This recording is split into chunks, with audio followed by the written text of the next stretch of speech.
Hello সবাইকে, তোমরা সবাই কেমন আছো? তো আজকে দেখো আমরা হঠাৎ করে প্ল্যানিং করেছি যে গঙ্গা স্নান করতে যাব।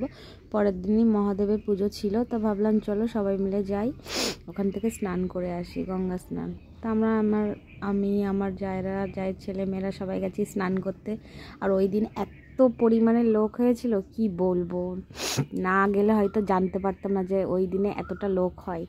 তারপরে ছেলে মেয়েদেরকে চান করিয়ে দিল আমার যা। তারপরে আমরা যে তিনজনে স্নান করতে নেমেছি, আর জলটা এত পরিমাণে ঠান্ডা ছিল বলার ভাষা নেই আমার, কি বলবো। প্রথমে তো ভীষণ শীত করছিল, ঠান্ডা লাগছিল। তারপরে যখন কয়েকবার আমি ডুব দিয়েছি, তারপরে ভীষণ ভালো লাগছিলো, একটা আলাদাই শান্তি লাগছিলো, মনে হচ্ছে কি স্নান করেই যায়, এতটাই ভালো লাগছিলো। তারপর তো উঠতেই ইচ্ছে করছিল, কিন্তু উঠতে তো হবে, নাহলে তো ঠান্ডা লেগে যাবে। তারপর যেহেতু আমরা গাড়ি করে আসছি, উনিও তো ওয়েট করছে আমাদের জন্য। তারপরে একটু মা গঙ্গাকে পুজো করে নিলাম, যেটা করে আর কি সবাই, ফুল বেলপাতা তেল সিঁদুর পান দিয়ে একটু মা গঙ্গাকে পুজো করে নিলাম। মানে এটাই বললাম, ঠাকুর সবাইকে ভালো রেখো, সুস্থ রেখো, আবার জানি না কবে আসতে পারবো তোমার কাছে, এটাই বলছিলাম আর মাকে স্মরণ করছিলাম। তারপরে দেখো আমার জায়েরাও পুজো করলো।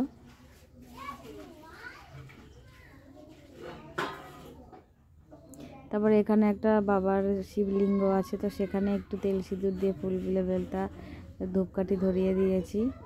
আর ওই গঙ্গাটা এতটাই সুন্দর, আর মন্দিরগুলো এত সুন্দর, আর এত সুন্দর জায়গা, ওইখানটায় গেলে সত্যি আর আসতে মনটাই চায় না। খুব সুন্দর, বিশেষ করে বাচ্চাদের তো খুবই ভালো লাগবে, মানে দেখার মতো জায়গা। এটা জানি না কি বলে এটাকে। তারপরে এই যে সিংহ মামা দাঁড়িয়ে আছেন, তারপরে এই যে কত সুন্দর ফুল, ডালিয়া ফুল, তো এখানেও সবাই পুজো করছিল। তো এখানে একটা মন্দির আছে বাবা মহেশ্বরের, তো ওখানেই গেলাম, একটু প্রণাম করলাম। তারপর আবার একটু ঘুরছিলাম, আমরা সবাই মিলে ঘুরে ঘুরে চারপাশটা দেখছিলাম, কারণ এতটাই সুন্দর ওই মন্দিরটা, সারাদিন ঘুরলেও মনটা ভরবে না। তারপরে একটু আমার যাই যে ফটো তুলে নিচ্ছে, তারপর আমাকে একটু ভিডিওর মধ্যে নিল। ওই যে চারি সাইডে এত ফুল, এত ফুল, ফুল দেখলে আমার তো মাথাটা খারাপ হয়ে যায়। এই যে আমাদের গনু মামা, এত সুন্দর জায়গাটা, এত সুন্দর। এই যে আমাদের মহেশ্বর বাবা, কত না ভালো লাগছে দেখতে, তাই না? তারপরে এই যে প্রচুর ফুল, প্রচুর ফুল, চারিদিকে যেদিকেই দেখাচ্ছি শুধু ফুল আর ফুল আর ফুল আর ফুল। তারপরে আর একটা পাশে মন্দির আছে, মা কালীর মন্দির, তারপরে বাবা মহেশ্বরের একটা থান আছে, ওখানে গেলাম। ওখানটায় সবাই মিলে গিয়ে একটু প্রণাম করে নিলাম,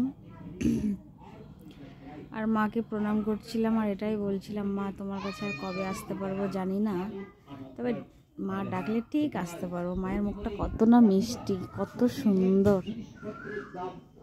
তবে একটু প্রণাম করলাম।